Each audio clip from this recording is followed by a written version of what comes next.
Tata malamu.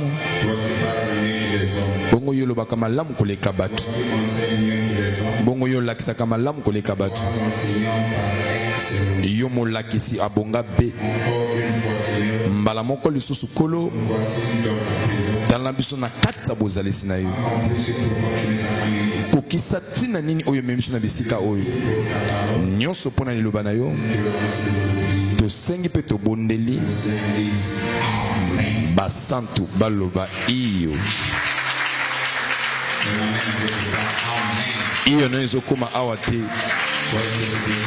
Nzala biso nyonso akopamba mama.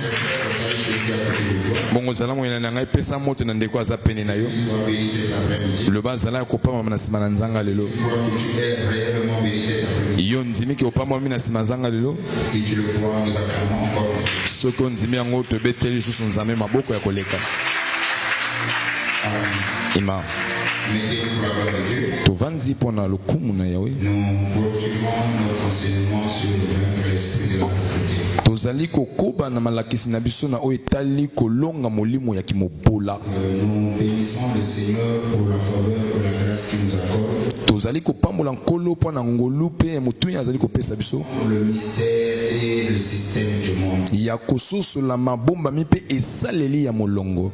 Et à l'entrée de Dieu, nous avons dit ici, Bongo na ebandeli toyebisaki awa. le combat est facile quand on connaît avec qui on combat. Bitumba ezalaka pete ntango toyebi na nani tozali kobundisa. Connaître qui est notre ennemi. Ntango toyebi nani nde monguna na biso. Avoir de l'information, de la connaissance sur celui que tu veux combattre Na kozala na oyo etali basango na ntina moto ozobundisa. est très important. Yango ezali motuya makasi. Le processus de la victoire, Na elandeli ya elonga. l'information est très importante. Koyeba basango ya ndeko ozobundisa eza makasi malamu. De l'armée, Ezala ata na mapinga. sur le plan de la protection nationale, Ezala na ndenge ya kobatela engumba. l'information est très importante en tant capital. Basango yango eza motuya pe motuya makasi. Ainsi que nous disons, Nde bongo tozoloba. l'information informe l'homme. Basango nde epesaka moto ayeba lolenge nini ya kosala. Est mal informé, Oyo ayambi sango ya mabe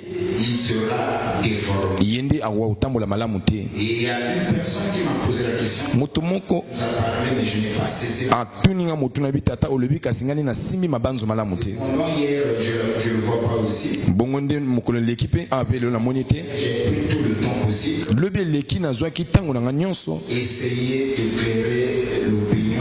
kokoka kotalisa libanzo Vois et viens, nga nakoki kokende mpe kozonga que chacun comprenne po le fond de la pensée. moko na moko asosola mozindo ya libanzo. Alors, nous avons dit ici, toyebisaki boye comment vaincre l'esprit de la pauvreté. lolenge nini okoki kolonga molimo ya kimobola. La pauvreté, tout d'abord, c'est un sujet qui concerne tous les membres de l'Église. Kimobola ezali likambo oyo nde ezosenga biso nyonso ya eglize to pia mabanzo Tout le membre de l'Église, kaka te baye baza na eglize chrétien ou païen, ozala mokristo to mopakano je nous concerne. likambo oyo eza ya biso nyonso. Amen. Amen. Certains ont une mauvaise opinion concernant l'argent, bamosusu baza nde na mabanzo ya mabe na oyo etali likambo ya mbongo concernant la richesse, na kotala likambo lokulaka mais pas grâce de Dieu. me na ngulu na nzambe Voulons éclairer l'opinion de tout le monde. tolingi nde topesa pole na mabanzo ya motu nyonso. Écoutez, Yoka nous avons dit, toyebisaki awa il y en a certains qui sont pauvres yana bamosusu baza babola parce qu'ils n'ont pas traité le vrai problème. mpo te bango nde balukaki nde eyano ya likambo motuya te. C'est-à-dire dans la vie, elingi koloba na mbikela ne combat jamais les faits. kokubundisaka kaka te eloko ezobanda ya pete. Aussi longtemps que nous combattons les faits, solosolo tozobundisa kaka eloko ezobanda ya pete alors na yango les causes sont toujours là. oyo nde esali yango ezala Les faits ne vont pas disparaître. nde yango ya pete wana ekolongola te. Et quand on parle de les faits, ntango bazolobaka na eloko ezobanda na pete nous voyons eza nde oyo tozotala que tu es pauvre, noyebi ke solo oza mobola que tu sois pauvre. me nini esaliki ozala mobola Pourquoi tu es pauvre? mpo na nini oza mobola Ce qu'on voit, le physique, oyo tozomona na bonzoto na mokili c'est ça, c'est, nous le considérons comme étant les faits. wana tozomona nango lokola na eloko ezotalisa Quelque part, ya nde na mozindo nango nde evandisami tu peux être une mauvaise compréhension que tu as de la richesse. mozindo nango ekoki kozala ndenge esosolo ya mabe mpo na lokulaka. Donc, nous ne combattons pas les faits. fait, biso tozobundisaka eloko ezomonana te combattons la cause. kasi tozobundisa eloko esali yango ezala Combattons la cause. ntango tozobundisa oyo esali ezala Nous avons la victoire sur la cause. mbala moko tolongi oyo esali yango ezala Devant disparaître. bongo oyo ezomona nde ekolimwa Nous avons dit que nous allons traiter la pauvreté à 3 niveaux. biso tolobaki nde tekopesa eyano ya kimobola na bipemelo misato La pauvreté, si on ne traite pas la pauvreté à ces 3 niveaux. okoki kolonga kimobola te soki na kimobola opesa eyano ya biloko misato oyo te Le premier niveau, epemelo ya liboso c'est le niveau du cœur. evandisami na oyo etali motema Là, j'ai hérité ce que j'avais dit hier. wana na bandeli oyo nalobaki lobelekaki Le premier niveau, c'est le niveau du cœur. epemelo ya liboso ezali epemelo na motema Dans le niveau du cœur, na oyo etali motema on dit la première des choses, biso tolobiki eloko ya yambo briser la racine spirituelle. ezali kobuka mosisa ya molimo Ça, c'est toujours dans le niveau du cœur. wana evandisami kaka na motema ya bipemelo ya liboso La pauvreté n'est pas toujours financière. mobola eza kaka likambo ya mbongo te Parfois, c'est spirituel. ntango mosusu eza likambo ya molimo Alors, si on veut traiter la pauvreté sur le plan spirituel, ntango tolingi nde topesa eyano na oyo mobola ya mokema molimo on va traiter ça dans 3 aspects. wana nde tokopesa eyano na makambo misato Le premier aspect, likambo ya liboso on a parlé sur la mentalité de l'esclavage. tolobi lolenge nini ya komona toki mowumbu Il y a des gens qui croient que bah, non, bah, ça, on va s'en amoureux. C'est toujours le niveau du cœur, la mentalité. lolenge nini ya komona makambo Ah, là, c'est pour les autres, pas pour nous. kati kobianza eza mpona bato mosusu eza mpona biso te Là, on avait pris comme un exemple biblique. wana tozwaki ndakisa ya makomi Les enfants d'Israël sont sortis de l'Égypte. bana na israele babimi na egypto Mais l'Égypte n'était pas sortie dans la tête des enfants d'Israël. kasi egypto etikala kobima ata moke te na moto na bango Nous avons dit comme passage de base, biso tozwaki lokola ya makomi Exode 16 et 3. mokanda na exode 16 verset 3 Et nous avons dit là-dessus. tolangaki mpe yango bango babimi Et une fois arrivés dans le désert, me mbala mongo okuna na esobe ils ont commencé à revendiquer. bango babandi koganga koloba ntango ozalaki na egypto ntango tokosala boye yo memi biso awa mpo nde yoboma biso na esobe awa L'Égypte était toujours présent. egypte ezalaki kaka na kati ya moto na bana na nzambe ema Et c'est là où beaucoup de gens, nde esika bato ebele s'ils se servent ntango bazomeka d'aller de l'avant, kokende liboso ezosimba te au final ils vont dire, na suka bakoloba je ne suis pas fait pour avoir beaucoup d'argent. nasalama te mpo nazwa mbongo ebele Comme c'est le ciel, oyo nde ezosunga ngai ebongi natalaka mama malola je ne suis pas béni. ata nasala mabele bato ngai nazwi na pamwami te wana likambo eza te C'est une chose qui est vraie, eloko moko eza solo que je sais, oyo nayebi nous irons au ciel. ngai nakozala na lola Voyez-vous? omoni bino Deuxième type, toujours dans le niveau du cœur, kaka na epemelo ya motema melongi ya mibale ne pas aimer l'argent. kokoka kolinga mbongo bolingo ya mbongo Parce que l'amour de l'argent, tolobi na oyo etali bolingo ya mbongo il y a des gens qui ont des problèmes sur le plan de l'argent. yana bato bavandisami na oyo etali makambo ya mbongo Quel est le mot l'argent? mpo bango balingi kati kobianza na nivo oyo okoki kosepela ta te On peut lire que 1 Timothée 6, 10. nde esika tozwaki buku ya 1 timote 6 Nous avons parlé que l'amour de l'argent, c'est la racine de tout le monde. nde tolobi ke bolingo ya mbongo nde eza mosisa ya makambo nyonso na se na moi yawo Des fois, certains, ils font des prêts. ntango mosusu bazokende kodefa bazofuta Quelquefois, ils font des dépenses colossales. bamosusu bazokende kobimisa mbongo ebele Ils ne peuvent pas s'acheter. oyo akoki kosomba te ta mpona kolakisa bato Allez prendre, akoki kozwa c'est la cause de leur pauvreté. eza ntina kimobola na bango Au premier niveau, à quel niveau? ya motema Amen. ema L'amour de l'argent. molingo ya mbongo Conduit une personne ekoki komema mpe motu à devenir pauvre. akoma mobola Amen. ema Nous avons parlé sur l'amour de l'argent. tolobelaki na bolingo ya mbongo Et troisièmement, nous avons parlé sur le gaspillage. mpe totaleki na kobebisa Amen. ema Gaspillage. koyeba kobebisa Il y en a pas de sous. Il a l'argent, il aime accumuler l'argent. aza na mbongo alingaki kozwa mbongo Inutile. azobebisa mbongo na bamakambo oyo ekoyo ebongisami be te Premier niveau. wana nde eza epemelo liboso oyo etali na motema Au niveau du cœur, na oyo etali likama motema nous avons pour dire, tozongi mpo na koloba d'abord savoir la mentalité. ya yambo eza nani mabanzo lolenge ya kotala Le problème mental. soki obongisi lolenge ya kotala te ya mibale Si tu as toujours l'amour de l'argent, soki oza na bolingo ya mbongo na ndenge ya mabe et l'amour de l'argent peut te détruire. mpe bolingo ya mbongo na ndenge ya mabe ekoki kobebisa yo bamosusu bakomi nde L'amour de l'argent. badefodefo na ntina oyo etali mbongo ema Nous aimons l'argent, mais pas plus que Dieu. tolingaka mbongo kasi koleka nzambe te Nous aimons l'argent pas au point de faire du mal à une personne. tolingaka mbongo tina na epimelo ya koboma motu te Nous aimons l'argent pas au point de devenir je ne sais pas quoi. tolingaka mbongo kasi na epimelo ya kokóma te okende osima bonganga osopa makila te Pas de cette manière que nous aimons l'argent. wana lolenge biso tolingaka mbongo te Et troisième élément sur le gaspillage. ya misato mpe na ndenge ya kobebisa Alors, au deuxième niveau, soki tolobi na epimelo ya mibale nous allons parler sur le main. na epimelo ya mibale tolobi na oyo etali liboko D'abord, nous allons parler sur tu vas comprendre esengeli sosola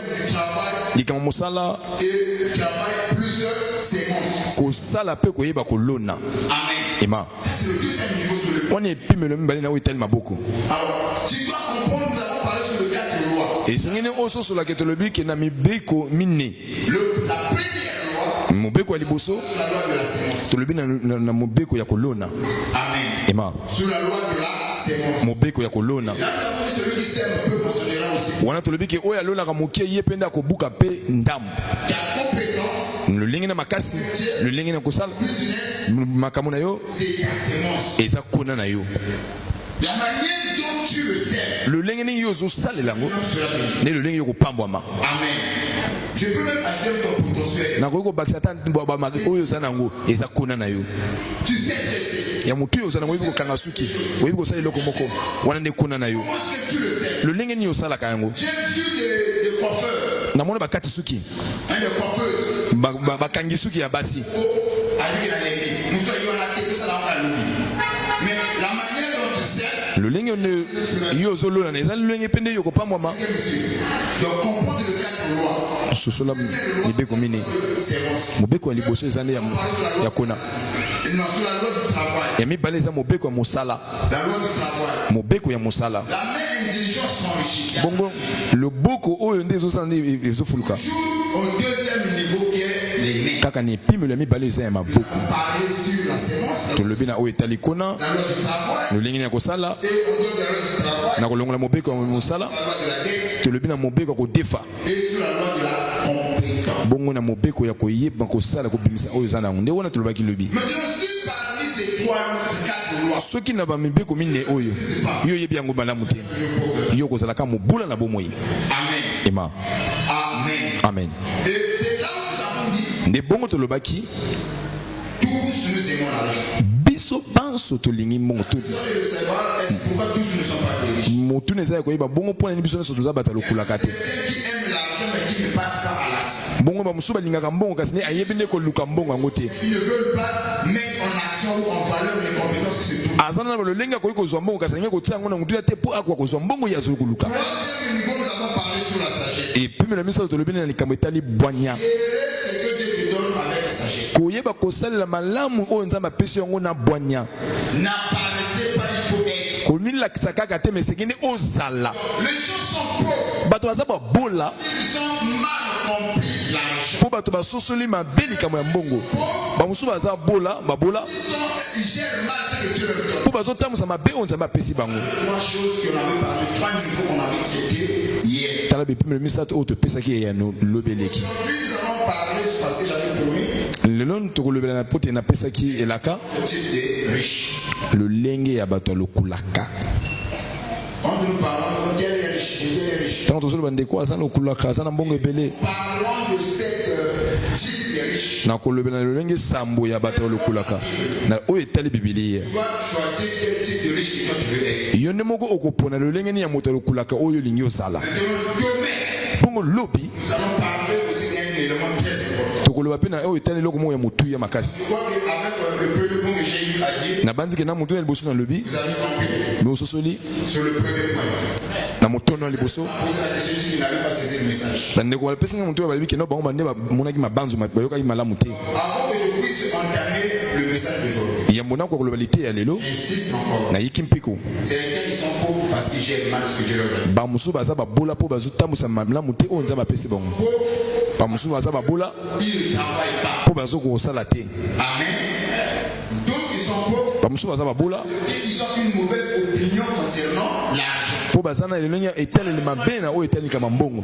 tala bepimelo misato biso tolobi Premier niveau, c'est celui. epimelo liboso evandisami na motema Quelle est la pensée que tu as de l'argent? libanzo nini oza nango mpo na mbongo. Deuxième niveau, nous allons parler sur les mains. ya mibale tolobi na oyo etali maboko Oui, iyo comment je travaille? tatanga nasalaka Travailler ne suffit pas que tu sois riche. kosala lini olobi te okoma moto alokulaka Bonne gestion. me kotambwisa to kobomba malamu moko yango mpenza motuya.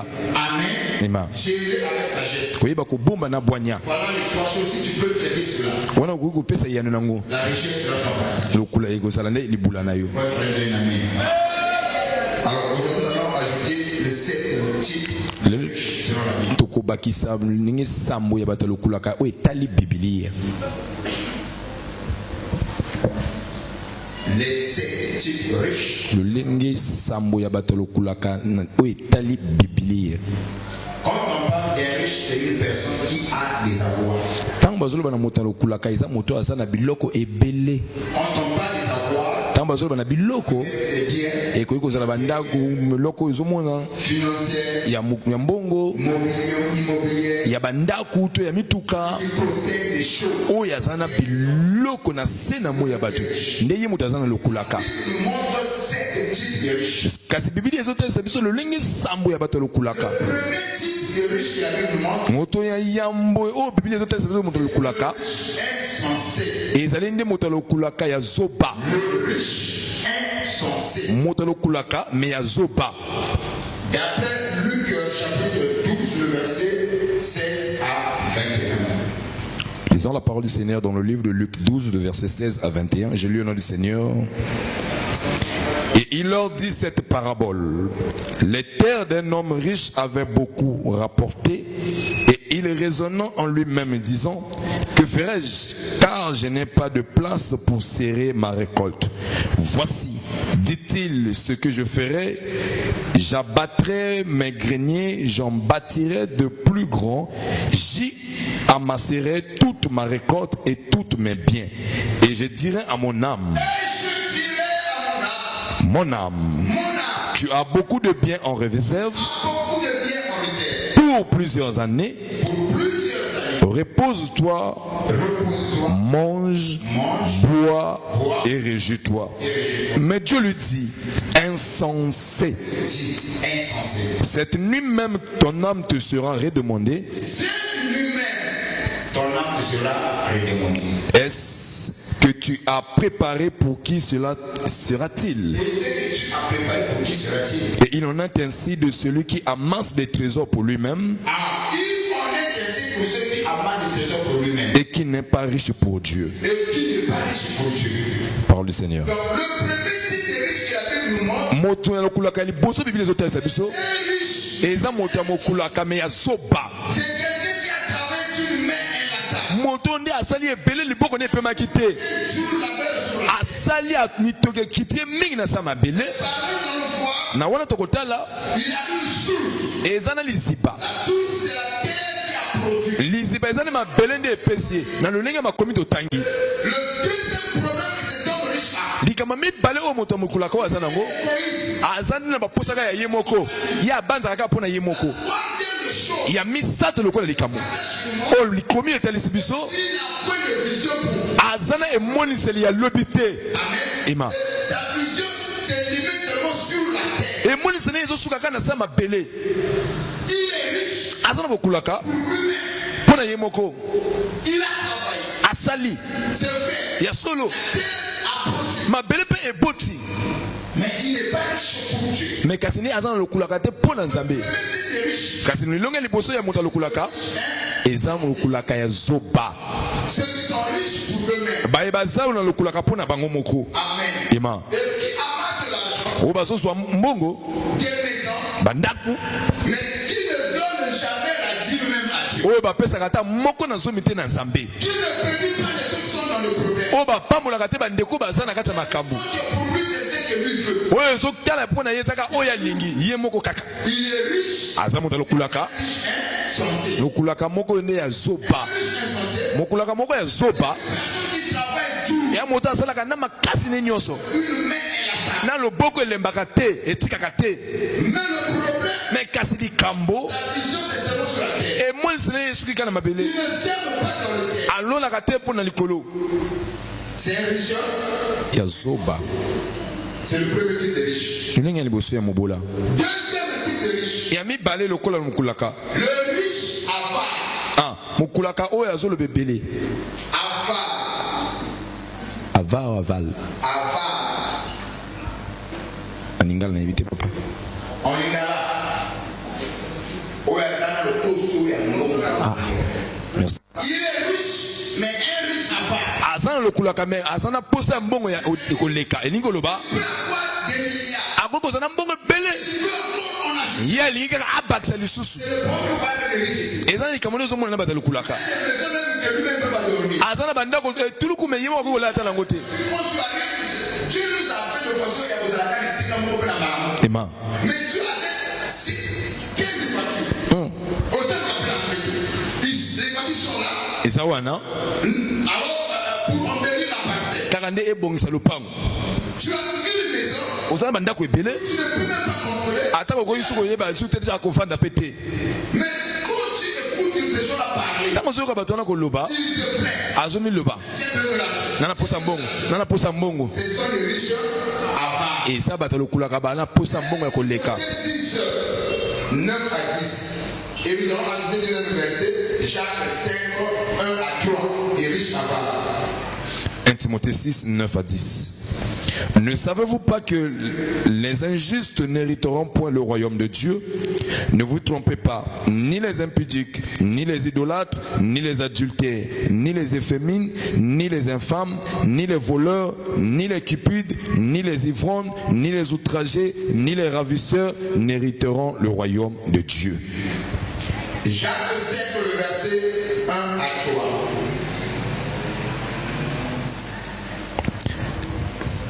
À vous maintenant, riches, pleurez et gémissez à cause des malheurs qui viendront sur vous. Vos richesses sont pourries et vos vêtements sont rongés par les teigne. Votre or et votre argent sont rougnés et leur rouille s'élèvera en témoignage contre vous. Voilà ce que la Bible dit. Votre or et votre argent sont rouillés et leur rouille se lèvera en témoignage contre vous et dévorera vos chairs comme un feu. Vous avez amassé des trésors dans les derniers jours. Voici le salaire des ouvriers qui ont moissonné vos champs et dont vous l'avez frustré, crié, et les cris des moissonneurs sont parvenus jusqu'aux oreilles du Seigneur des armées. Vous avez vécu. Est-ce qu'on parle avec la force de Jésus? Les riches, mais avant. Les gens qui aiment accumuler l'argent. Bato balingi mbongo ekoba kaka ekoba ye yakebele. Tango musuna ki moyibi akoki yiba. Akoki boma. Akoki pe kotalisa na ndenge mabe. Ye na suka ka po azwa mbongo wana ebele. Amen. Likamo. Bato wana balingi mbongo koleka eloko nyonso. Bato wana pena bazana no sembo te. Na kombo lukunya mbongo. Akoki nde ko sala makama mabe. Nini otozo soso na mbongo ya balukulaka. Bazana ebombela musolo e tondama. Mais bango bazaka lokola mutazana bobombi cité. Amen. Le lenge lukulaka mibale. Eza bato lukulaka posa mbongo eleka. Na kotala Bible ezoloba yana bato lukulaka bazoba yana bato lukulaka pe aposa mbongo eleka yo ndenge mabe. Amen. Amen. Amen. Le lenge misato bato lukulaka. Le riche orgueilleux. Ah, mota lukulaka lo fundu. Il est riche mais il est orgueilleux. Azana mbongo me lo fundu pe eleka ye. Il veut passer sur ceux qui n'ont pas l'argent. Alingi atamwe likula ba bazana mbongo te. Pour le simple fait que lui a l'argent. Natina ka parce que ya azana katuku bianza ya pambwama. Nous sommes dans le Deutéronome chapitre 8, le verset 11 à 14. Des riches mais orgueilleux. Garde-toi d'oublier l'Éternel, ton Dieu, au point de ne pas observer ses commandements, ses ordonnances et ses lois que je te prescris aujourd'hui. Lorsque tu mangeras et te rassasieras, lorsque tu bâtiras et habiteras des belles maisons, lorsque tu verras multiplier ton gros et menu bétail, s'augmenter ton argent et ton or, et s'accroître tout ce qui est à toi. Prends garde que ton cœur ne s'enfle et que tu n'oublies l'Éternel ton Dieu, qui t'a fait sortir du pays d'Égypte, de la maison de servitude, qui t'a fait marcher dans ces grands et affreux déserts. J'aime cela. Pour ça, j'ai déjà parlé de ça plusieurs fois. Pona wana nasina lobela ngombala na mbala. Kasi moto lukulaka ya lofundu. Les gens qui pensent qu'ils sont ce qu'ils sont là parce qu'ils ont travaillé dur pour la. Bato bazo banza kaza oya za pote yindi muta sali mobile. Po bango ne ba futi mpako. Parce qu'ils ont fait des longues études. Po bango ne ba continue kelasi milai. Et quand tu arrives devant ces gens-là, tango komi liboso ya bato wana et que tu n'as rien, pe ozana le côté ils vont marcher sur toi. yenda kotambola likolo na yo. L'orgueil, c'est une personne. Moto lofunde za mutu Haute estime de soi. oya zana le lenga kotalela moko aleki. Plus ceux qui n'ont pas de moyens. Pour n'aller moto bazana katru bianzate. Yoso comme attend na scène yete. Parce que lui il a étudié. Pour ya tanga makasi. Ah. Il est riche. Azamo de lokulaka. Orgueilleux. Le fond de l'eka. Il y a aussi des riches orgueilleux. Bata le fond de lokulaka. Un jour, on va aller chez nous, on va aller en tout cas, au bête, au bâtiment, il y a le premier. Alors, est-ce qu'il a fait le reçu? On va prendre ça sur le moment. Waouh. Il te dit ça. Aïe, bisu yango.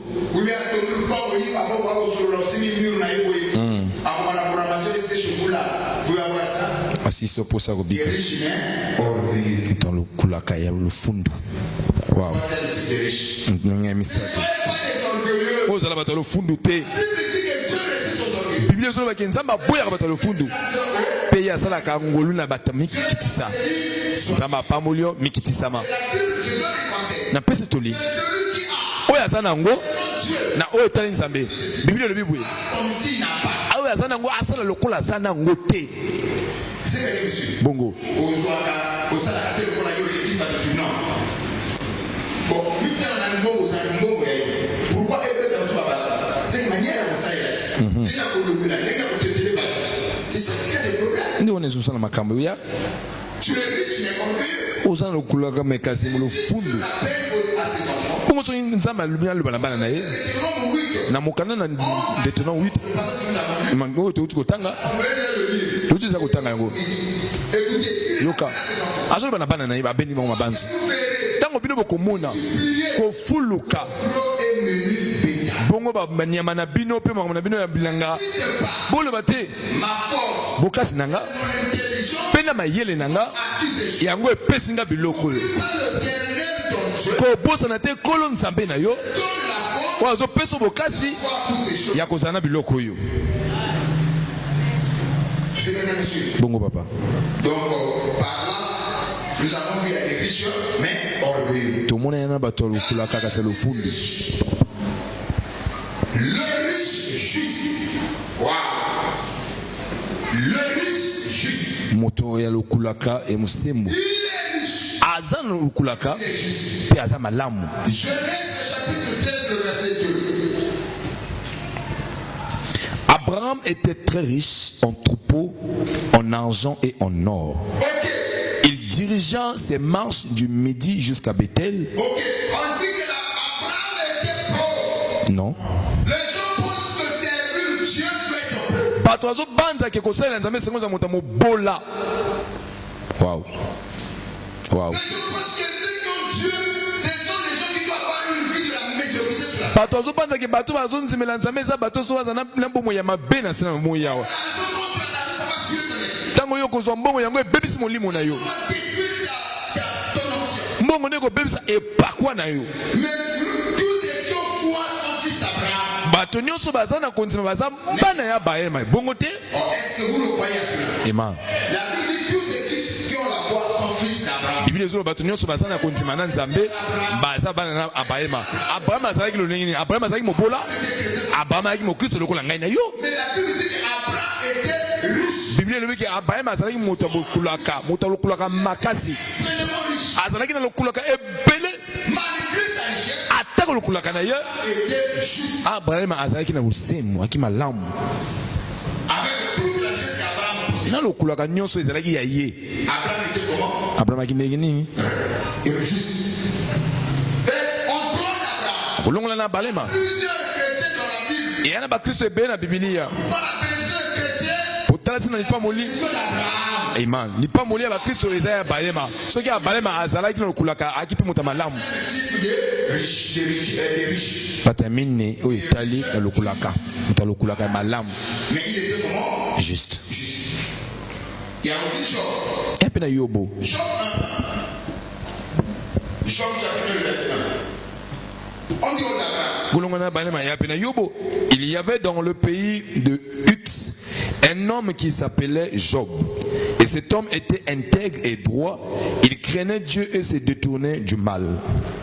Il craignait Dieu. Qu'est-ce que ça veut dire? Il craignait Dieu et se détournait du mal. Il possédait 7000 brebis, Il possédait comme des brebis 7000, 1000, 3000 chameaux, 3000, 500 paires de bœufs. 63 000.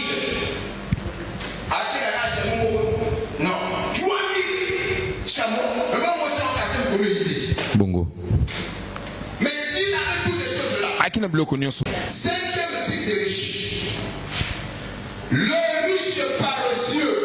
Ah, motalo kulaka me ya bolembi. Il y a des riches. Ya batalo kulaka. Même paresseux. D'après Proverbe chapitre 10 verset 4.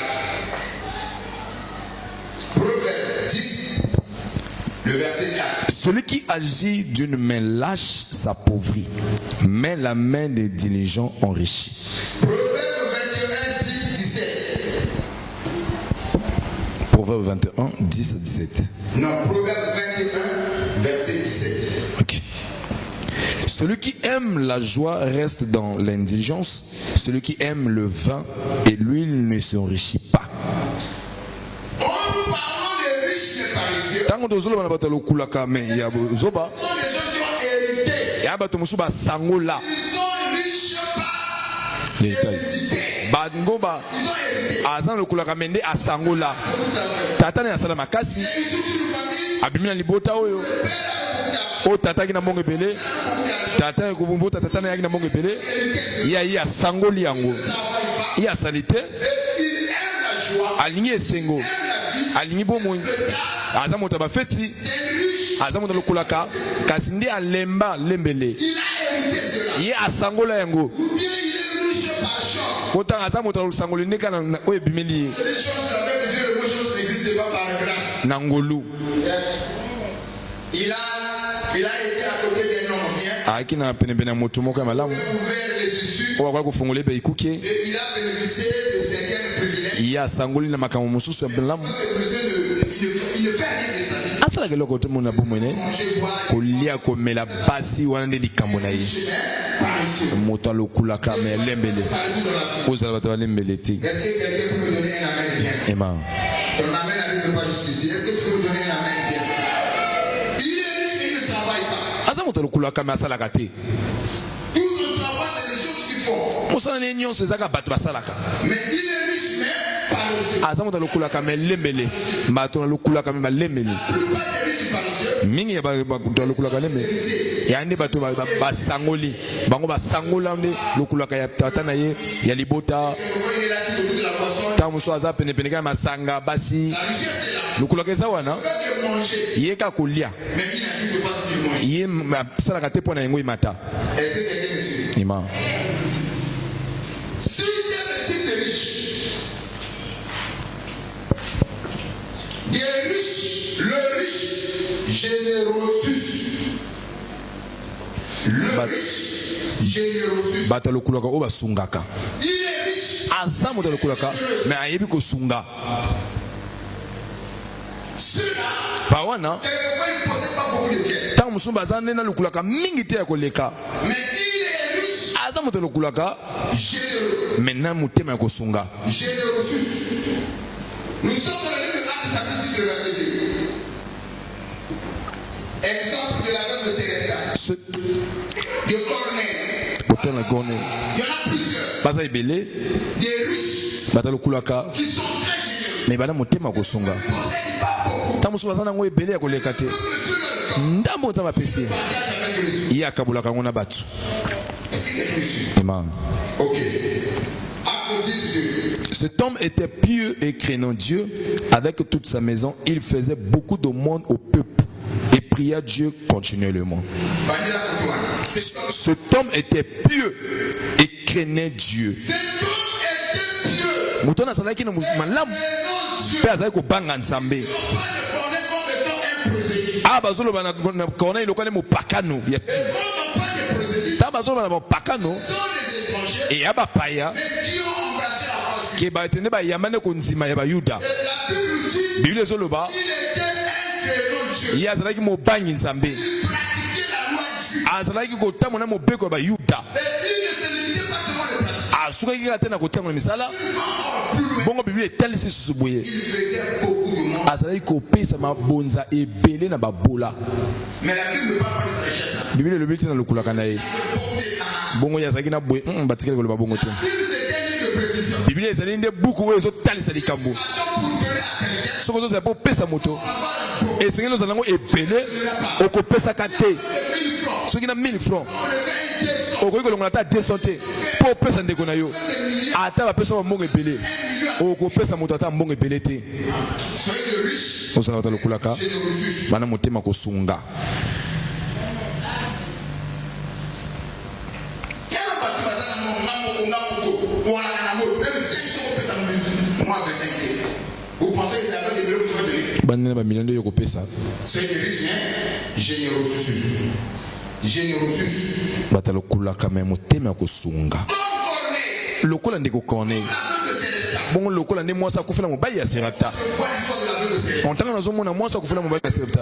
biblia ezoyebisa na biso ke Un poignet de farine. bongo ye azalaki kaka na mwa ndamo ya mafuta na ndamo ya lipa ayambi motu na nzambe aza na mwana Dans le pays, il y avait la famille. na kati ya mboka nzala yaki makasi me motu na nzambe azoyebisa ye Fais d'abord le gâteau là. bongo yo osala nani gato mpo na ngai. S'il n'avait pas laissé la générosité, soki azalaki na molimo ya koyeba te alingi apesa na moto na nzambe te fait de Dieu là. asali yango mpe nzambe apamboli. Amen. Amen. Soyez des riches généreux. moza bato alokulaka me na motema ya kosunga. C'est-à-dire que vous avez riche généreux, vous avez un bon délégué. Et un monde dans le thème, il y a un sous. Je ne sais pas si c'est ce que je veux dire. Il est très généreux. Nous allons prendre un autre exemple, ça va vous aider. tokozwa ndakisa mosusu kosunga.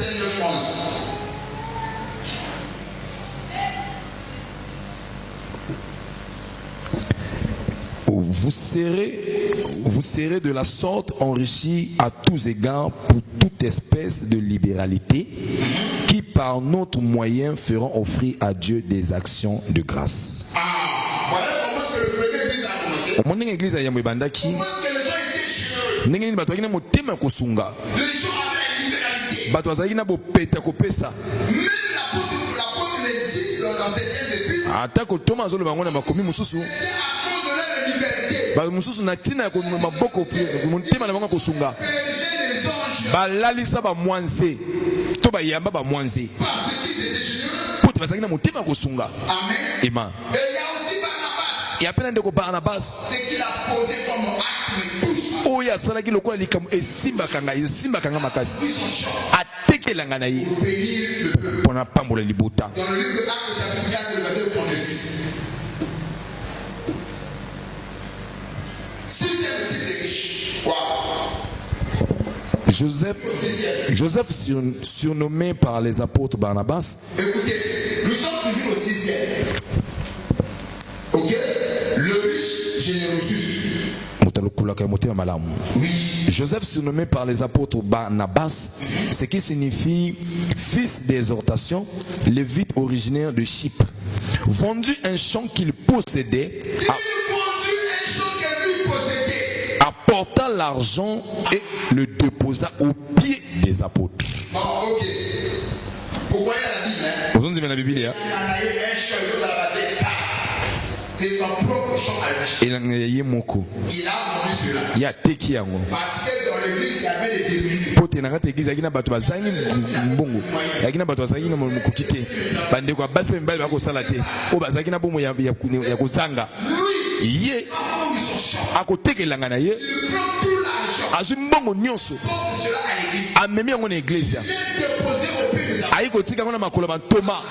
On puisse le distribuer. Po bakwa kokaba to kopesa. Et aux hommes, Ndeko mwasi te mibali pas de moyens. o bazana makoki te. Aujourd'hui, dans nos églises, Lelo na ba église na biso disons que nous avons le Saint-Esprit. tolobaki tozana molimo santo. Frère Barnabas, Me yana bandeko Barnabas te. fils de l'exhortation. Mwana oyo abimela na makambo ya koteya. C'est le mot aussi chrétien. ekoloba te ngai naza mokristo na maloba Avec les actes. me na misala Il a vendu son champ.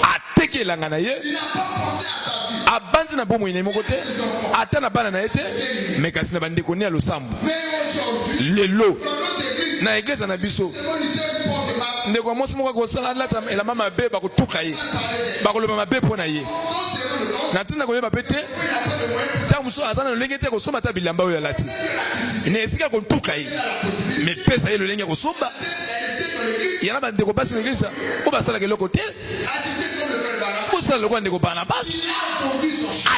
elanga na ye riche mais généreux. moto mokulaka me motema kosunga Tu es des riches comme ça. ozala tolukulaka ebongo Et on l'a pris dans ma mère. Et comment il a Bible, il a vendu son champ. Bah, le champ est église, hein. Aujourd'hui, il y a même le champ là, regarde un bon, on l'a pas dit. À cause de ça. À mon avis, dit même au là où il y a des gens qui payent la dîme quand c'est 5 000, là c'est normal. Il a 50 000 pour lever 5 000. Tant que dit le comment 100 000, 1 million. Ah, non, et bien là, je fais ça l'église. Je lui donne. Mais ici, le frère a donné tout.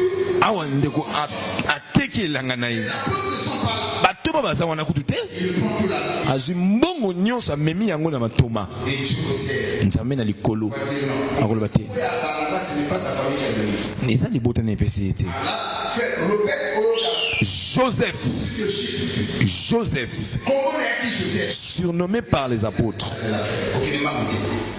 Comment papa n'a pas goûté là, Joseph. Ok? Maintenant, dans la continue à l'église, Missa Naye, Némi la Poussée là, générosité Naye, il est exotique aussi. Ce qu'on va dire en Thomas, non, ne pas appeler ce qu'on dit. Barnabas Barnabas c'était, mais Barnabas, qui signifie le fils de l'exhortation. Écoutez ce que la dit. Voici c'est. surnommé par les apôtres Barnabas Nommé par les apôtres. Barnabas. ce qui signifie Ce qui signifie fils d'exhortation fils d'exhortation. lévite originaire de Chypre Wow. vendu un champ qu'il possédait Est-ce qu'il y a un homme qui peut faire un mot matas? mon ami. Acte 4 verset 36 à 37 On va faire même à partir de tout le monde a le droit de faire un papa boulant. C'est un frère qui n'a pas de moyens. ndeko aza na makoki ya koleka te Laissez-moi vous dire ça comme ça. otika na yebisa na bino bongo Papa boulant qui est papa Freddy, il n'est pas l'homme, il n'est pas le plus riche de l'église. aza moto lokulaka ya koleka na eglise te Il a seulement le cœur à faire. mais ozotala azaka na motema ya kosunga Et c'est des gens qui sont comme ça. bato baza bongo Dieu se souvient toujours. nzambe abanzaka kaka na bango N'avons pas pris sa vérité. amen ekiti Mon côté, quand il parle, il faut prendre son moyen. Après ça, on va tout le temps au l'église mal. Au foutu de calculer, l'eau comme côté. La l'eau comme mais frère, ça n'a pas de c'est un peu comme ça, il a acheté. Alors, tel papa, tu vois, ma carrière, le colo, il y en a tout d'abord. Moi, donc, mon de sauter des teintes. Donc, il y a un coup de là. Et puis là, Wow. mais au nom de l'œuvre de Dieu, na kombo ya mosala na nzambe soyez des riches. bozala bata lokulaka me motema ya kosunga Vous voyez que tu vas nous donner la main. Mais c'est l'église. Est-ce qu'ils sont pas voir les sœurs Barnabas, de frères Barnabas? L'exhortation va pas dire non, ok. Nous mettons comme un parent, on fait ma personne.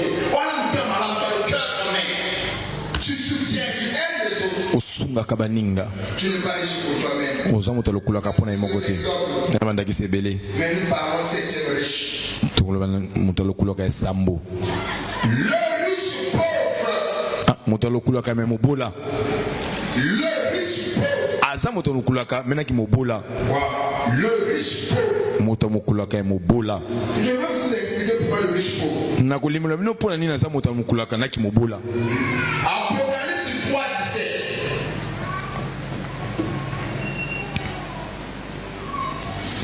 parce que tu dis je suis riche Écoutez, suivez bien ce passage. landa bien makomi oyo parce que Que tu dis, po ete ozoloba je suis riche. naza moto alokulaka Oui, je me suis enrichi je me suis enrichi. et je n'ai besoin de rien. Et je n'ai besoin de rien.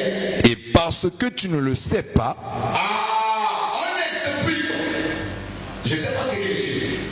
Pourquoi nous disons les riches pauvres? pour nini tozo moto alokulaka me mobola Il est riche matériellement. aza moto alokulaka na biloko Parce qu'ici, po te awa il est là au lycée. na bandeko bazalaki na église ya laodicée Ils ont commencé à dire, je suis riche. ntango bandi kolobaki naza moto alokulaka Ce n'était pas faux. yaki lokuta te Derrièrement, na oyo etali biloko réellement, ces gens-là étaient riches. ya bosolo bazalaki mpe na lokulaka Là aussi, des avoirs. bazalaki mpe na biloko bandako mituka nyonso wana bazalaki Commencez à se glorifier. bango bazali kobeta tolo Et en disant, na kolobaka boye je n'ai besoin de rien. naza na posa so eloko moko te Moi, un ngai ndeko songolo je suis riche. naza moto alokulaka wow Mais kasi spirituellement, na molimo ils sont pauvres, baza babola ils n'ont rien. baza na eloko te Voilà pourquoi nous avons parlé des riches. tala sina tolobi bato alokulaka me babola Physiquement, moto amokulaka na nzoto spirituellement, na molimo ils n'ont rien. baza na eloko te et je n'ai besoin de rien Je n'ai besoin de rien. et parce que tu ne le sais pas que tu es malheureux Ça parlait à ces riches-là. nzambe bandi koloba na bato alokulaka wana C'est qui te fait penser comme ça. oyo ezosalaki obanza bongo Où a-t-il ça? oyo ezotinda oloba bongo Parce que tu ne le sais pas. po te yo ezangi boyebi Tu es malheureux misérable pauvre aveugle et nu lolanga mpe bolumbu il y en a qui ont été spirituels dans le monde catholique. ah bon faut des gadara bien Est-ce que vous comprenez ça? amen mon père Il y en a qui ont été catholiques. Moi, il y a ceux qui comprennent ma haute autour de là-haut. Aux riches physiquement, on est de l'esprit. boni boni na molimo Il y apocalypse a des gens qui sont riches mais qui ne prient pas, bato baza mokulaka me babondelaka te qui n'aident pas, asungaka te qui ne soutiennent pas. asungaka bato te Et la Bible dit que c'est comme ça étaient les croyants de Laodicée. eza nde bongo ezalaki bakristo ya laodise Quand Jean reçoit la vision, ntango yohana azwi emoniseli dit aux anges qui se trouvent à l'église, koma na bamwanze na bandeko baza na eglize na sambo l'église de Smyrne eglize ya simir va donner le caractère de ceux qui étaient akopesa lolenge ya bato bazalaki kuna Pergame eglize ya bergame et l'église de Philadelphie. eglize ya philadelphie kino na kokoma na laodise Après, comment est-ce que ces gens-là se comportent? alakisi lolenge bato wana bazalaki na ezaleli ya kosalela Quand ils se trouvaient à Laodicée, bato bazalaki na laodise c'était plus, bango ezalaki mingi c'est glorifié. bazalaki na lofundu ya kati na bango moko na oyo bango basala na yango na oyo bango basala na yango Spirituellement, me kotala na molimo les gens-là ne versaient pas dans le royaume. bato wana bazalaki kotala mbongo na bango te na makambo na nzambe oh biblia elobi Où est entré? esika eza na lokulaka na yo eza esika motema nayo ekozala Là, le cœur était dans les bancs, motema na bango ezalaki mingi banda dans le business, na kati ya makambo pas Dieu. kasi na nzambe te Comme ce que Dieu m'a appelé, nde bongo nzambe akoloba na bato wana bile bozoloba biso tozala lokulaka pas besoin de rien. toza na mposa eloko te Et vous ne savez pas, po te bino boyebi te malheureux, boza bato ya pasi koleka babola balanga mpe mota bolumbu nde bongo tolobi na yota mobola te na lokulaka lisusu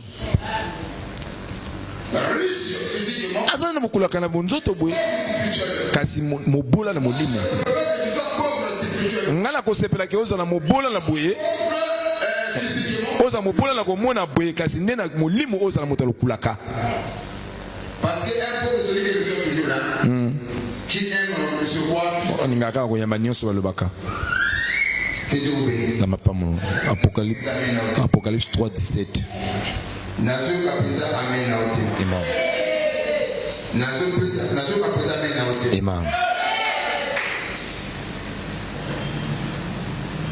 Combien de gens sont comme ça? boni ya bato baza bongo Ils sont de savoir motuni eza ya koyebi quel type de riche toi tu veux devenir. lolenge nini ya moto alokulaka oyo olingi okoma Si tu veux devenir, soki nzambe alingi apambola yo pour devenir quel type de riche? po okoma moto alokulaka ya ndenge nini moto alokulaka généreux Mutuni Zalase choisis le type de riche que toi tu veux devenir. mpona lolenge ya moto alokulaka oyo olingi nga 6e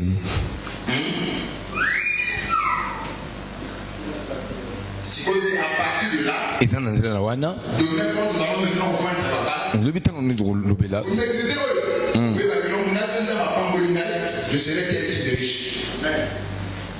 Moi je veux devenir quel type de riche? nga nalingi nakoma moto alokulaka ya boye Riche orgueilleux, moto alokulaka lofundu ça dépend de toi. wana ezotalaka yo Riche avare, moto alokulaka oyo alingi azwa ebele koleka riche insensé. bongo moto alokulaka ezoba Quel type de riche toi tu veux devenir? olingi okoma moto amokulaka mobola Un moment de voir les amis, c'est le seul au Pambo, tu connais mon cœur. oyebi motema na ngai Quel type de riche toi tu veux devenir? lolenge nini ya mokulaka oyo olingi okoma Vous savez même l'argent que tu mets en compte. Et oui, il y a un bon gozo pour maner bombeli. Ce qui est un bon ébélé. Tant que pour nous gozo. Et non, mon petit toli, au Seigneur le belayo. Et ça bon ébélé. Kobe bisa ngote. Et ça bon na yomoko. Mon petit toli a 4 bianza. Akoye bisa yo. Ça est là ngoma lamu. Na oyo zo swa. Bon ça m'a ko pambola yo. Ya koyeba te na kopambola yo moto lokulaka ndenge nini yo kokoma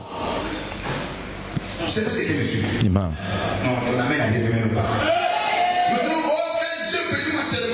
nzambe yo pambolaka nga nzambe pese ngela yeba afa yeba solo lingi na pambola yo pokoma nani nini yo zolo kosala nani yo sozo senga ngai ayi.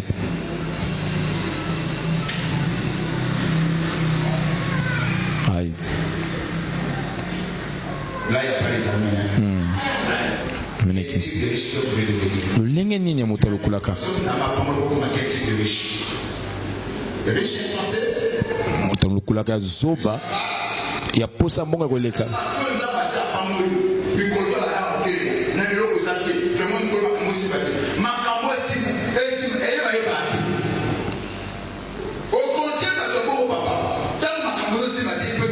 Akoy ko lobela yo.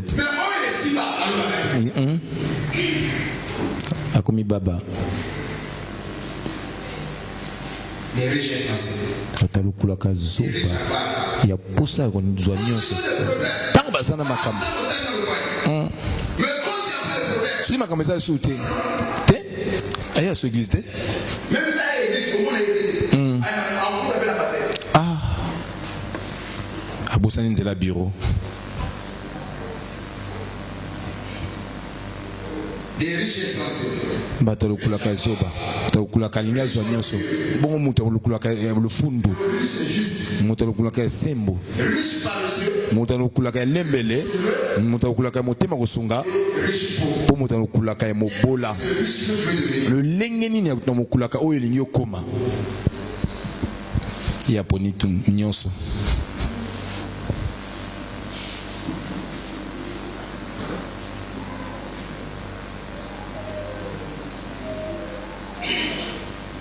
Amen. C'est là où nous avons parlé sur les 3 choses, ça va revenir. Cherche à savoir c'est quoi la source de ma richesse. C'est quoi la source de ma richesse. Tout enfant de Dieu n'est pas la source de sa richesse. Pas bien le servir. Nous sommes dans le livre de Deutéronome chapitre 8 le verset 18. Notre source de la richesse, tant que tu ne sais pas c'est quoi la source de ta richesse, tu ne pourras pas mieux le diriger. Deutéronome 8 verset 18.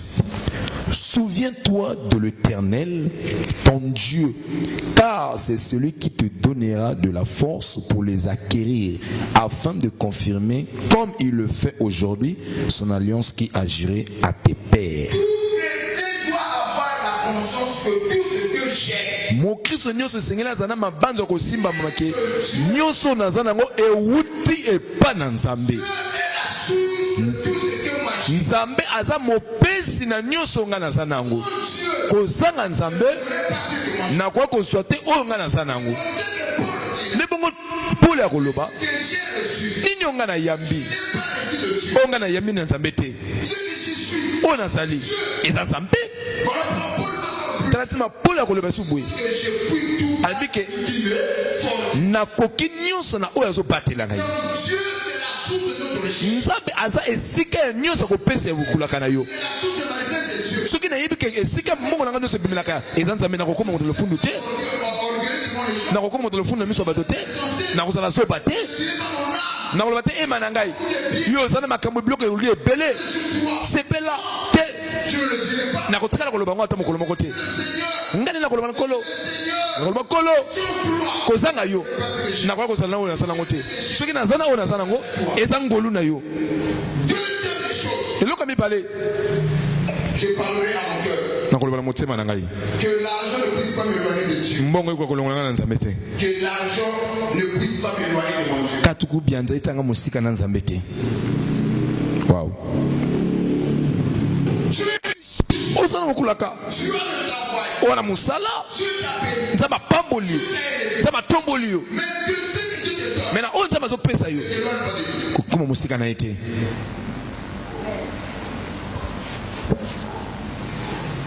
1 Timothée 6:17.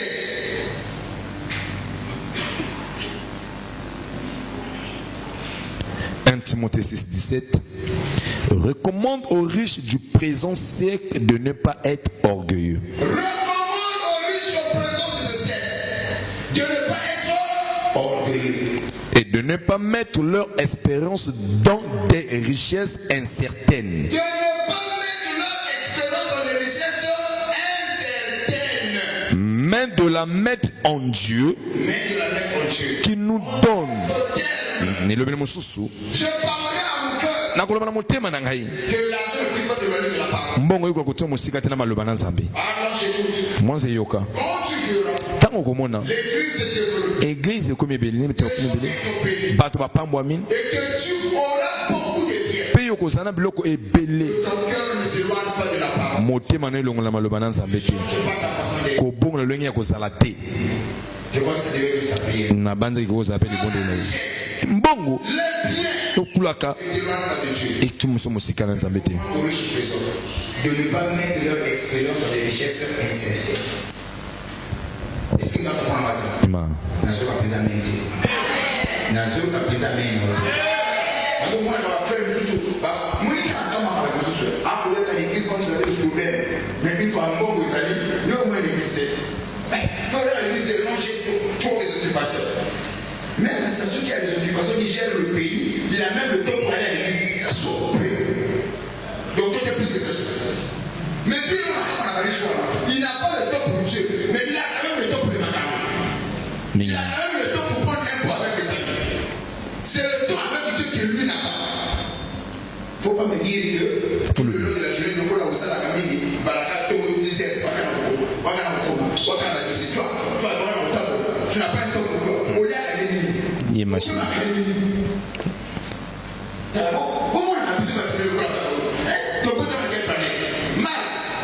Jupiter sala yido sala mukula liboso na suka mukula liboso na yinge yo sala Dieu qui est le créateur, nzamba za mokeli il a travaillé 6 jours. asali mokolo Le 6 7e jour, ya sambo apemi tu dois plus que ça. H24, travail. téléphone peut comme à décharger Merci à Dieu. Et on a pris ça la main. Que l'argent, Boum.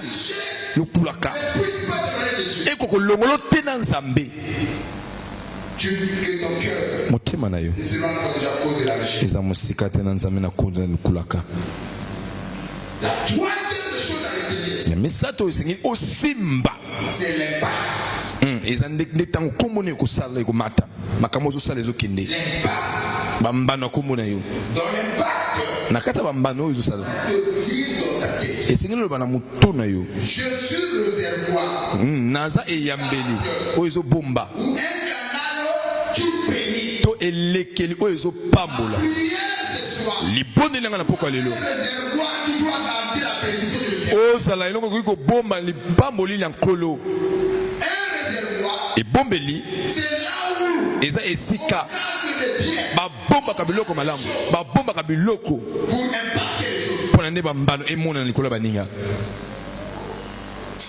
Nous venons à l'église, toyoka na eglise ce n'est pas seulement pour recevoir, taka te mpo toyamba pour que nous-mêmes nous soyons des sources. mpo te biso mpe tozala mpe baeziba Genèse 12:2. je ferai de toi une grande nation Oui, et je te bénirai. oui, Je rendrai ton nom grand Oui. et tu seras une source de bénédiction.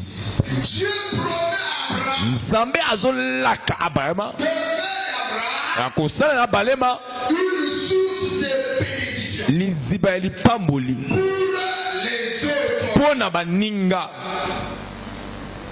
Et il va conclure akoloba que la terre sera bénie en toi, Abraham. bota nyonso mabele kopambola na nzela na yo abaye Un réservoir, azalaki bamo ebombeli oyo akobomba lipamboli une bénédiction pour les autres. esengeli azala mpe elekeli mpe oyo baninga bakopambwama ema Soit une source de bénédiction, ezala liziba lipamboli mpo na baninga soit un réservoir qui doit garder. ezala ebateli ya lipamboli mpo na baninga ntango nzambe alokulaka Et mon esprit qui est à côté de toi. tuna na baza pene na yo Et riche que toi tu veux devenir. lolenge nini ya moto alokulaka yo olingi yo komea Papa, oui. Quel type de riche que tu veux devenir? généreux Oh, ce monde, le rose, maman, oh, à Bola, papa, ta passe. na mema ye te mbebisa motuka Mais après, mais t'es riche. balami ayaki na lokulaka Quel type de riche? lolenge nini sikoyo Riche, juste. moto alokulaka sembo Ah, papa, moi, je n'ai pas assez de moyens. papa ngai nazala makambo te mpo nasunga te pele La faute de Serepta. me ndeko avive ya serapta Un riche généreux. moto alokulaka ya mwasi me nde na motema kosunga Bana maman, lui, il y a une unité. Mais mon qui va se faire ma ce sont des riches. bato alokulaka na motema kosunga Mais moi, j'avais parlé des riches généreux. Des riches généreux. Pour ne pas vous compliquer, des riches généreux. moto alokulaka motema kosunga Ah, bon, là, on est belleté. Qui a ça dans la puissance? bongo Le monde de Kokakas. À Kika, elle a gagné. À Timoko, parce qu'elle a gagné l'église. Il y a la main comme ça dans les deux côtés. Il y a tout là-bas. C'est ce qu'elle a dit, monsieur. Tiens. Bato balaki na mami bato bapesa batimite batele bapesa kofonte yes akomi bapesa eglise ya papa non banabaza te bino eglise na chose ya mabe ebato kopesa ya tele kokamsani moto asalaka epesela eloko bon qu'est-ce que nga eza na elanga akeka mboko nyonso kalongaka inka te ati mboko nyonso ekotika na mokolo ntoma ta batika na mokolo ntoma bakamati bango wana batomaki bakomi kodistribue na bato baza na eglise baselektiona bango soki bato bayota baselektiona bango bakomi kopesa mama eteliaka kamata mbongo kende kosala promese meme territoire mbongo kende kosala ngo bakabwana na eglise tuka eloko bino koteka na acte chapitre 5 na wana oyo anyene na sapira bazokokoefa bakufa mpona nini parce que na église la bible dit que tous ils mettaient leur bien en commun personne ne disait moto ata moko akoloba te appartenait oyo aza nango à lui-même ezaka ye moko donc non Hey. les gens étaient généreux bato akina motema kopesa et quand Barnabas a venu son champ ntango banabasa atekelanga na ye ils ont pris l'argent bazwi mbongo ils ont apporté à l'église bamemi na eglise partageant na kokabolaka Nyanya a reçu anani apa ayambaki safira apa azwa mais quand c'est là et tout ntango ekomi na ntango na bango ils voulaient les champs bon bateki bilanga na bango à calcul bango bazwi nani bango moko twapena bafamilia twapena vini na bana parti oyo tokomba oyo topemanaka mazambi nzambe asilekasi na pourquoi batembeleka na église otumisa omoni kili otamana mabe mais tu as le moyen que tu peux faire quelque chose tu ne le fais pas Aloba mais te. tu veux seulement exploiter Dieu ningi kaka ozwa ils ont un lien maintenant Saphira emane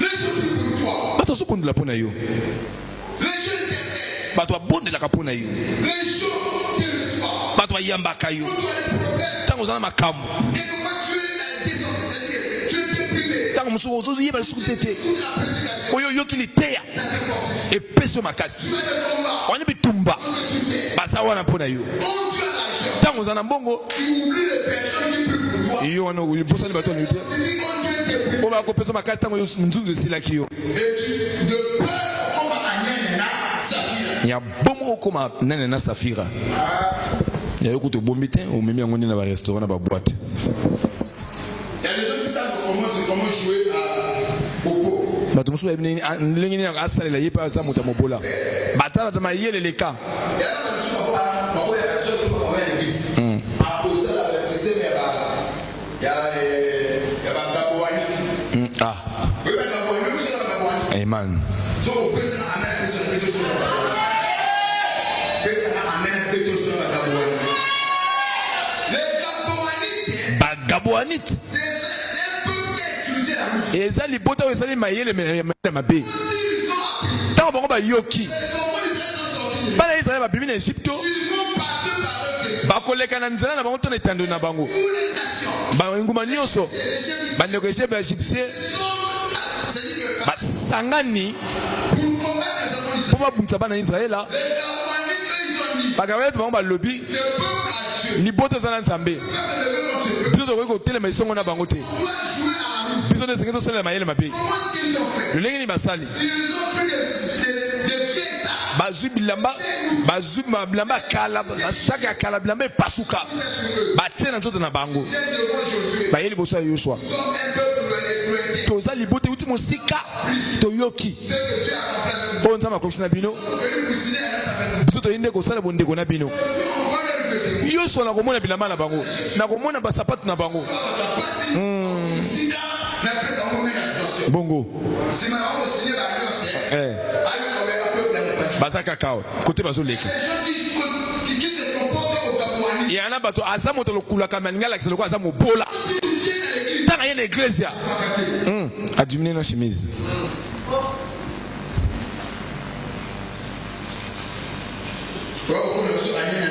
na safira na bagabwanite moto alokulaka lolenge nini yolingi okomela moto alokulaka ndenge nini soki nzambe apamboli motu na eza boyebi moto alokulaka ndenge nini yolingi okoma bongo tuna motu na ndeko aza penepene yo moto alokulaka ndenge nini yolingi okoma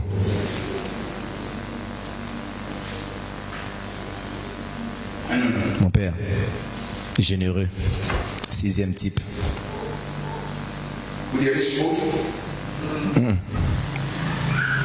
wana nasotango nzambe apambolaka nzambe atombolaka nzambe aza liziba na ngai nakoloba na motema na ngai ntango kozala na babiloko kolongola na nzambe te zala ebombeli mpona kopambola batela limombo to liziba ya lipamboli mpona baninga soki nzambe apambola eza mpona opambola baninga bino boyebi biblia ezobisa na biso eya na esengo ya kopesa ke ya koyamba na kosuka wana tokokoba lobi yoka soki ozali na mbongo papa eloko moko te esalaka elengi komona bato kolia mbongo na bongo ema oza na mbongo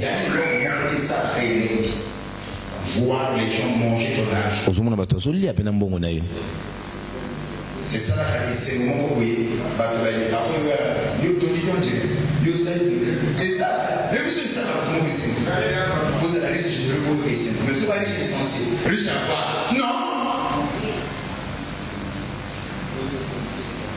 vous autres qui m'allez comme ça l'homme milliard n'importe quoi pour ça mais là milliard là papa il y a un bateau à cause d'un non, listen. Attends. Avec un bon man, le gars a fait le sang fou. On m'a dit que c'était les salles. Bon, je fais beaucoup ça, on a bien. Mais le gars a dit que c'est pas tout. Le riche pauvre. Le banane. Il y en a pas de choses à dire là-bas. Il y a pas de cas de l'autre. Oh, il y a la terre. Alors, et pour ajouter. Ça va tout maman on a pas pour mettre la tête sur la qui passe tu m'as dit c'est au président de la casa oui ça super papa attends la valise je ne sais pas si ça va voir à voir sur le bien c'est quelqu'un vous mettez dès qu'il avait comme à bon et la masse au pays de ils ont ça c'est l'humilité mais Dieu va y avoir dans la sauce mon collègue papa vraiment il avait quelqu'un qui voyait l'humilité mais il a un peu d'abord il a même pas l'humilité est ça et ça un peu d'abord il a pas compris que parce que mais il m'a saucé la main papa n'a pas comment il m'a pas saucé il a pas compris il y en a pas tout pour moi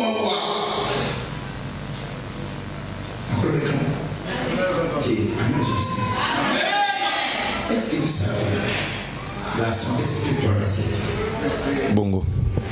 La santé de l'homme. Bokono ya nzoto yango ezalaka na kati na sani.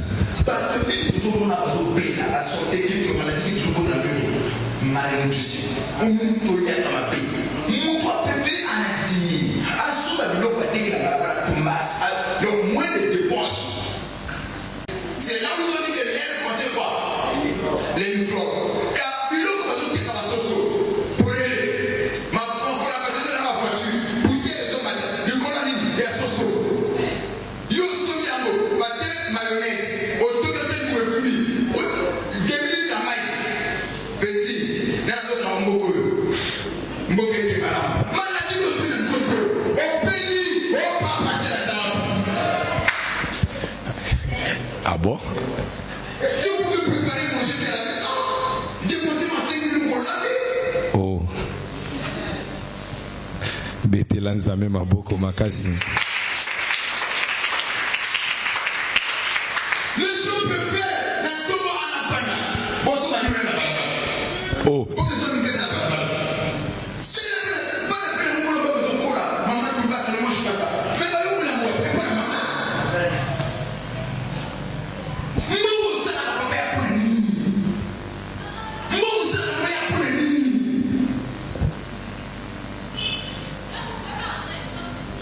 N'a le rapport passer au thème le bon bouquet.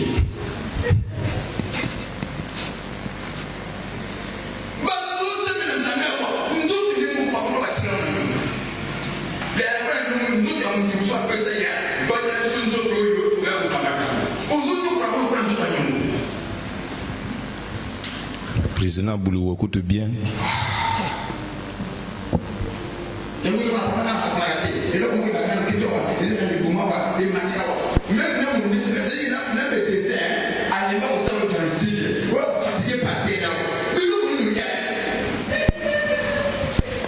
Appareil, mon maladité.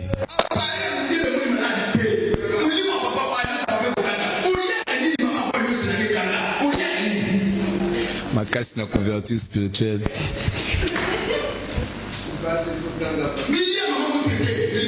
Yayo.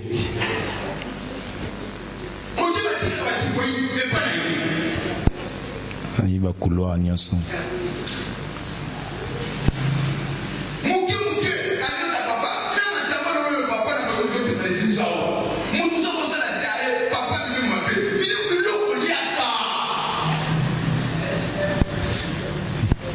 Pia Soumara.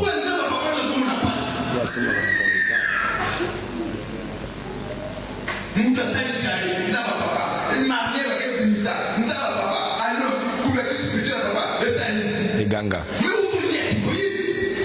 Il y a 22 heures.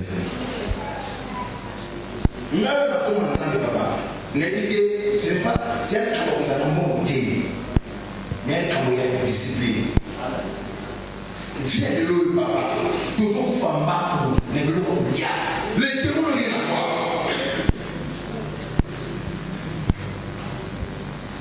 Maman a dit ça, il y a un beau commandant. Ce que tu as dit, maman, vous soignez ça. À qui est la distance, mon ami. Mais l'autre, papa est à l'eau. Papa est sur un beau papa, il est sur un air, ou il est au monde, il y a papa, oui. Ah, j'ai pas mis ça, papa, là, la tombe, casse. Il y a le temps à combien ça. Voilà, mon corps incapable pour les venir.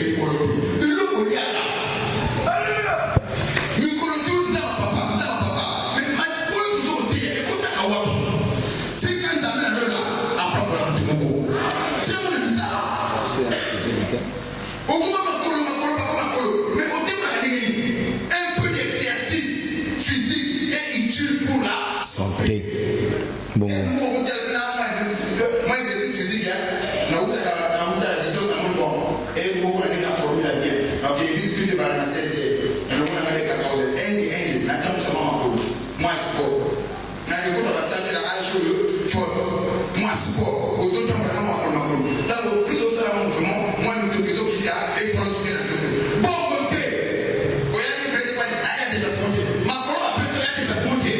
Tunaye. Banégite na camion. Israël na camion tiens. Amen.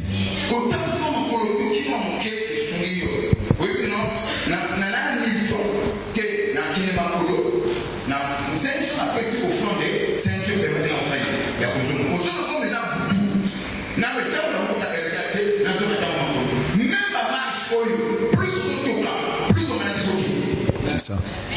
Physique et titre na yo kaka ende. Ah bon? Ah, te continue. Ça va pas problème.